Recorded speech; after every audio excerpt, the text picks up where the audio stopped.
우리 중에 이루어진 예수 사건에 대해서 그 모든 일을 근원부터 자세히 미루어 살핀 누가가 데오빌로 각하에게 차례대로 써보내는 누가복음은 이제 2장으로 넘어왔습니다.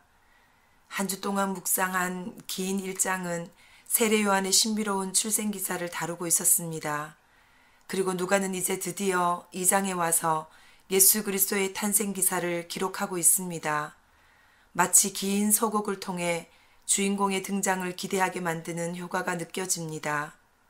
예수님의 오실 길을 예비하기 위해 이 땅에 온 세례 요한의 존재의 이유가 드디어 그 주인공이 나타남으로써 의미가 살아나는 순간입니다. 기사 하나하나를 객관적이고 사실적으로 기록하고 싶었던 누가는 예수님의 탄생 기사를 기록할 때도 정확한 역사적 배경을 먼저 밝혔습니다. 가이사 아구스토 때 천하에 내려진 호정령이 바로 그것입니다. 예수님의 육신의 부모가 그 호정령에 순종하기 위해 다윗의 동네인 고향 베들레헴을 찾아갔다가 마침 그곳에서 예수를 낳게 됨으로써 성경에 예언된 메시아의 출생지가 역사적으로 성취된 놀라운 사건입니다. 이렇게도 꼼꼼하게 전후 사건을 객관적이고 과학적인 태도로 기록해가던 누가가 조심스럽지만 절대로 빠뜨릴 수 없는 사건이 있었는데 그것은 바로 천사의 등장이었습니다. 과학적 사고를 가진 저자나 독자 모두가 받아들이기는 참으로 힘든 일이었을 것입니다. 그러기에 누가는 미리 로마 제국의 황제가 시행했던 호정령에 대한 역사적 사실을 언급해 두었을지도 모르겠습니다. 그리고 오늘 본문인 15절 이하에서 천사의 기별을 받은 목자들의 반응과 그들의 행동을 통해 천사들이 전한 소식이 사실이었던 것을 밝힘으로써 예수님의 탄생 소식을 전한 천사의 사역이 실제적인 사실이었음을 분명하게 증명해주고 있습니다. 이것이 중요한 이유는 이 모든 과정이 완전한 신이요 완전한 인간이신 예수의 실존을 증명하는 것과 연결되기 때문입니다. 천사로부터 온 백성에게 미칠 큰 기쁨의 좋은 소식을 전해받은 목자들은 그것이 사실인지를 확인하기 위해 빨리 베들레헴 시내로 들어갑니다. 깊은 밤이었지만 너무나 중요한 사안이었기 때문에 이곳저곳을 부지런히 살펴서 결국 구유에 누인 아기를 찾아냅니다.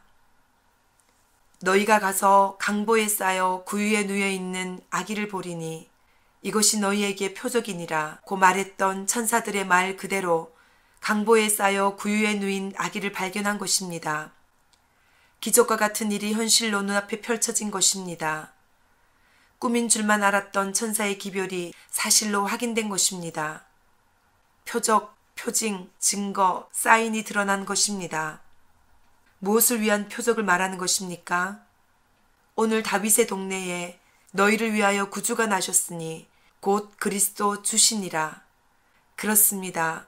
우리를 구원할 구원자, 메시아가 이 땅에 오셨다는 표적이 성취되었다는 것입니다. 그 표적은 몇 겹의 조건으로 쌓여 있었습니다. 첫째, 다윗의 동네인 베들레헴에서. 둘째, 이제 갓 태어나 강보에 쌓여 있는. 셋째, 구유에 누여 있는. 넷째, 아기여야 한다는 것입니다. 그런데 이 모든 조건을 만족시키는 메시아의 탄생이 목자들의 눈앞에 선명하게 확인된 것입니다. 그런데 왜 목자들일까요? 이 질문을 하지 않을 수가 없습니다. 누가는 예수님 탄생하던 날 밤에 그 아기를 방문한 자로 목자들만 기록하고 있습니다. 천사들의 기별을 받은 것도 목자들 뿐입니다. 왜 하필 목자들만이었을까요?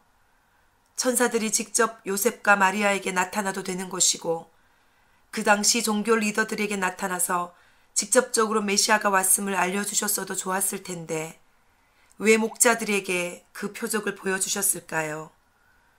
온 백성에게 미칠 큰 기쁨의 좋은 소식, 곧 온 백성을 위한 구주가 나셨다는 이 놀라운 일에 대한 증인으로 목자들만 있으면 충분한 것일까요? 예수님 당시에는 목자가 법정에서 증인으로 채택되지도 못하는 천대받는 직업이었다는 자료도 있는데 말입니다. 하나님이 인간이 되어 이 땅에 오신 이 엄청난 사건에 대해서 하나님은 하늘에 있던 당신의 사자를 이 땅 지구로 파견해서까지 이 소식을 공개하셨습니다. 수많은 천군과 천사들을 풀어서 기뻐하며 하나님을 찬송하게 했습니다. 그런데 이런 엄청난 우주적인 이벤트의 청중으로 오직 몇 명의 목자들만을 모으셨다니요. 이 사실이 너무나 놀랍지 않습니까? 마리아와 요셉조차도 이 사실을 목자들로부터 전해 듣게 하셨습니다. 왜 그러셨을까요? 하나님께서 그것만이 충분하다고 판단하셨다면 그것만으로 충분한 것입니다. 우선 이것을 진리로 인정합니다. 그렇다면 왜 하나님은 인류를 구원할 예수님의 탄생을 알리는 표적을 보여줄 충분한 대상으로 목자들을 선택하셨을까요? 물론 가난한 사람들을 찾으심의 의미도 있을 것입니다. 또 자기에게 맡겨진 일에 충실한 사람을 찾으심의 의미도 있을 것입니다. 그런데 그것만의 의미였다면 굳이 목자라는 신분은 아니어도 괜찮지 않았을까요?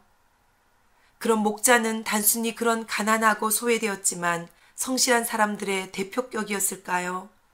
아니면 목자들에게만 있는 특별한 의미가 있는 것일까요? 목자라는 직업에 특별한 의미가 있다면 그것은 바로 그들이 돌보던 대상인 양과 관련이 있는 것이 아닐까요?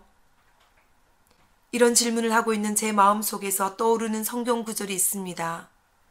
광야에서 주의 길을 예비하던 세례 요한의 외침입니다. 보라, 세상 죄를 지고 가는 하나님의 어린 양이로다. 예수님이 30세가 되어 공생애를 시작할 때 하나님은 먼저 세례 요한의 입술을 통하여 이 사실을 세상에 선포하게 하셨습니다.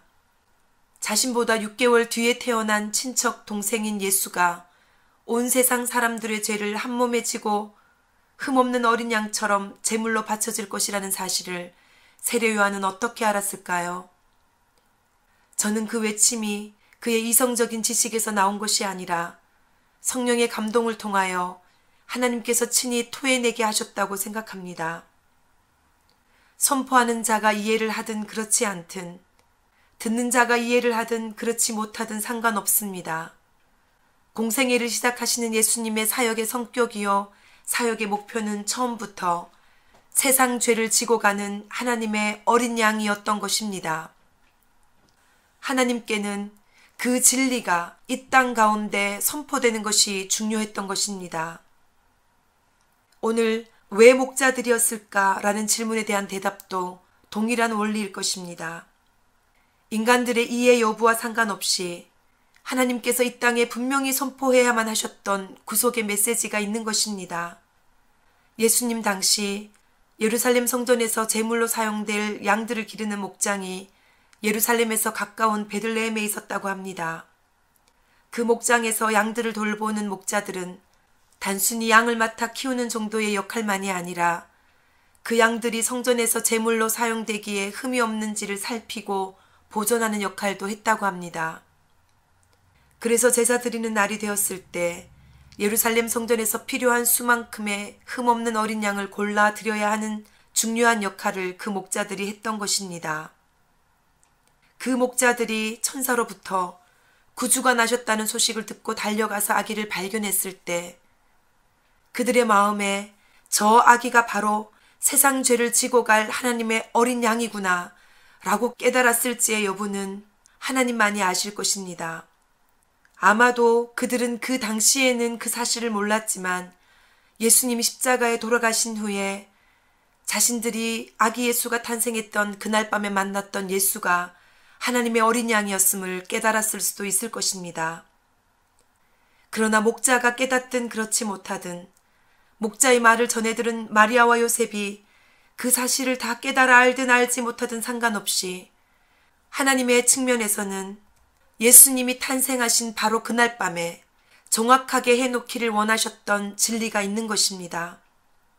온 백성들의 죄를 대신 짊어진 어린 양이 되어 영단번의 제물로 바쳐질 예수의 존재를 이 세상의 그 누구보다 먼저 목자들에게 알리고 싶어 하셨던 하나님의 심정, 그 본심은 지금 내가 땅으로 내려보낸 나의 아들 예수는 너희들의 죄를 사하기에 충분한 흠없는 어린 양이다 라고 선언하고 계셨던 것입니다.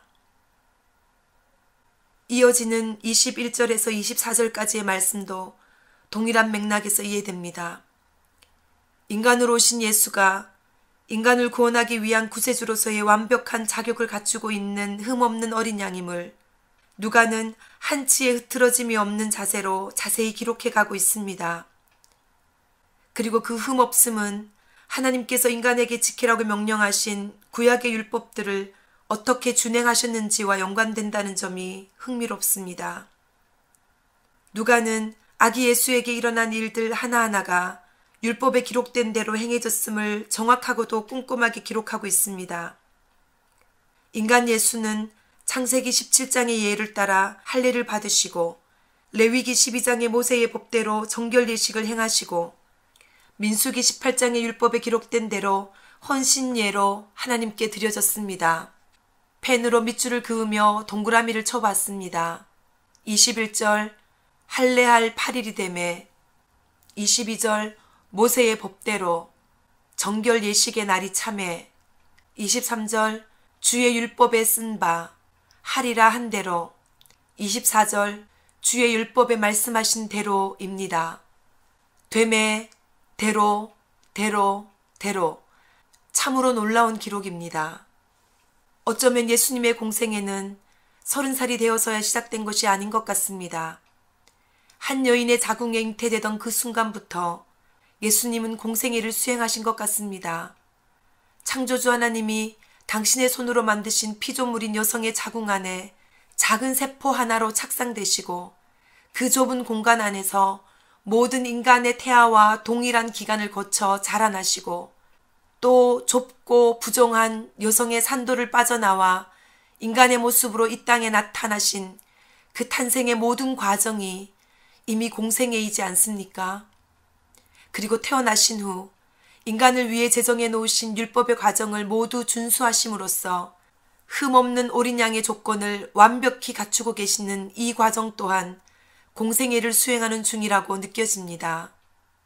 물론 아기인 이때는 그 부모가 대리해 주어야 하는 것인데 다행히 예수님의 부모는 경건한 사람들이어서 하나님의 율법에 흠이 없도록 준행하셨습니다. 과연 예수님은 율법을 폐하러 오신 분이 아니라 율법을 완성하러 오셨음을 당신의 삶을 통해 보여주고 계십니다. 율법 핵심은 관계의 회복입니다. 죄인인 인간이 어떻게 그 죄의 멍에를 끊어내고 죄로 인해 막혔던 하나님과의 관계를 회복하는지에 대한 방법을 하나님이 친히 알려주신 것입니다. 율법의 목적은 죽이는 것이 아니라 살리는 것입니다. 그 율법을 중심으로 다루는 성경 레위기를 묵상할 때마다 심히 받아들이기 버거웠던 말씀은 내가 거룩하니 너희도 거룩하라는 명령이셨습니다. 어떻게 그것이 가능하다는 말씀입니까? 인간이 어찌 하나님이 거룩하신 것처럼 거룩할 수 있겠습니까? 겸손을 가장한 교만으로 내뱉는 이 항변이 거룩하지 못한 인간에게는 늘 좋은 핑계가 되어주곤 했습니다. 그래서 하나님은 예수님을 인간으로 이 땅에 보내신 것입니다. 첫 아담의 실패의 유전자로 살아가는 사람들에게 인간의 원래 모습을 보여주고 싶으셨던 것입니다.